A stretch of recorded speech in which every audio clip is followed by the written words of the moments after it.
Welcome to Dimensional Shift, where we explore and actively deprogram ourselves, seek the truth of reality through expanding our perceptions, and focus on full remembrance of our true selves. As we begin to connect to our true selves, we will also see the truth of this illusory reality and the way it controls us through our manipulated perceptions. As soon as we fully remember our true selves, we will also see the enemy for what it is and how to rebalance the system by freeing ourselves and assisting others to do the same, creating a domino effect into the evolution of human consciousness.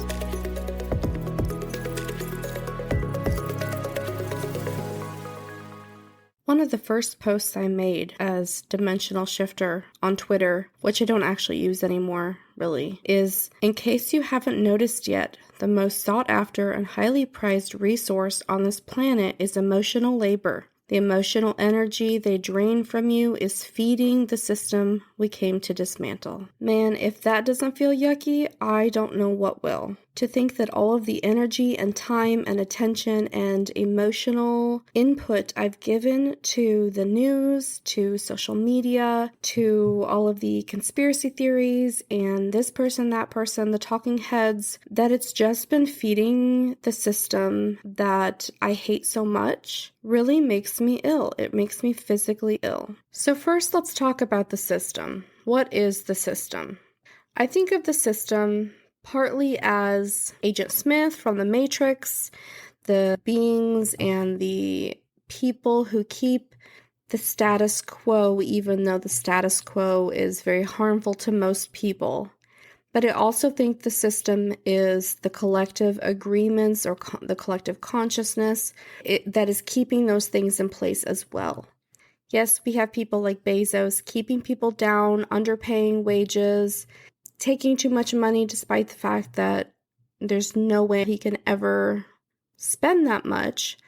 We also have the collective agreement that right now democracy is, quote, the best, even though that's starting to shift, or that cars are necessary, even if it's a necessary evil. Sometimes it's a complacency that is complicit with the collective agreement. And all of those things are things that need to be dismantled, even if dismantling them means pain for right now. The system is also the illusion that we live in, the simulation or the false reality that we live in. Whatever your spiritual beliefs are, we generally agree that what we see is not what's actually happening. And in general, we all want to get to the truth of the matter and dispel the illusion so that we can get back to our cosmic self, our cosmic beings, and make sense of this strange ride that we have been on. But right now, we're stuck on this carousel that we keep going round and round and round because we keep buying into the idea that we have to be plugged in, we have to give our emotional labor to these people who want to take advantage of us. Now, emotional labor basically means that when you read a news headline or you see a post on social media or you get involved in a group that requires a lot of time and energy, any emotions that are elicited from you are essentially you giving up your life force energy to whatever it is you're reading or being involved with. So if you read a headline of a kitten stuck in a tree and you get really sad because you're worried about the kitten, you're essentially giving up your emotional labor, your energy to that story, to that person who wrote it, to the kitten, to the firefighters that came to rescue the kitten. Anything that's involved in the story is getting that emotional energy from you. And it can be extremely draining if you're not careful about how you spend your time and what you read and who you're giving your emotional energy to. If you're an empath, this goes double for you because you're more likely to be giving of your energy because your aura is healing and you naturally are compassionate and giving. And this means that whenever you come across a story or a post or whatever that feels compelling, feels like someone needs something from you, you're going to give it, whether it's beneficial or detrimental to you or not.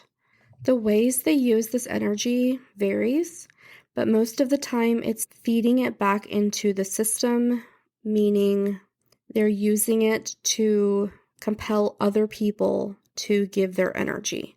So if you give energy to, let's say you give energy to a Facebook page that gives sad stories about kittens or whatever, they're going to use that energy. They're going to use your likes, they're going to use your comments, your shares to continue the process of sharing those stories.